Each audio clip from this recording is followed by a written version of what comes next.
என் அன்பு செல்வமே, நான் உனக்கு பலமுறை எச்சரிக்கை செய்த விஷயத்தை இன்று மீண்டும் ஞாபகப்படுத்துகிறேன்.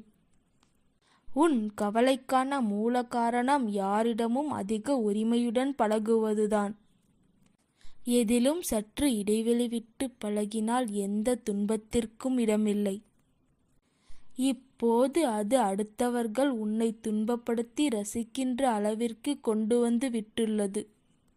சரி, நடந்தது நடந்துவிட்டது. இனி ஜாக்கிரதையாக நடந்து கொள்.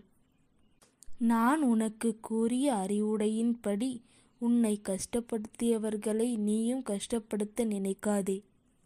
ஆனால் உன் சுய மரியாதையை இழந்து நீ அமைதியாக இரு என்று கூறமாட்டேன்.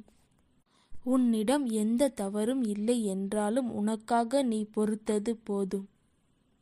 அதற்காக நீ பொங்கி எழு என்று நான் கூறமாட்டேன். துஷ்டனை கண்டால் தூர விலகு என்ற பழமொழியை நீ கேள்விப்பட்டிருக்கிறாயல்லவா?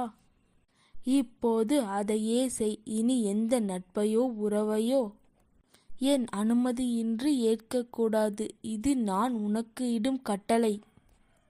உன்னுடைய சந்தோஷம் என் நாமத்தைச் சொல்லி என்னை நினைத்து கொண்டிருப்பதில்தான் இருக்கிறது. அதற்கு தடையாக இருப்பவர்களை நீ உதறிவிட்டுவிடு. என்னை நோக்கிய பாதையில் பயணம் செய். யாமிருக்க பயமேன். ஓம் சரவணபவ.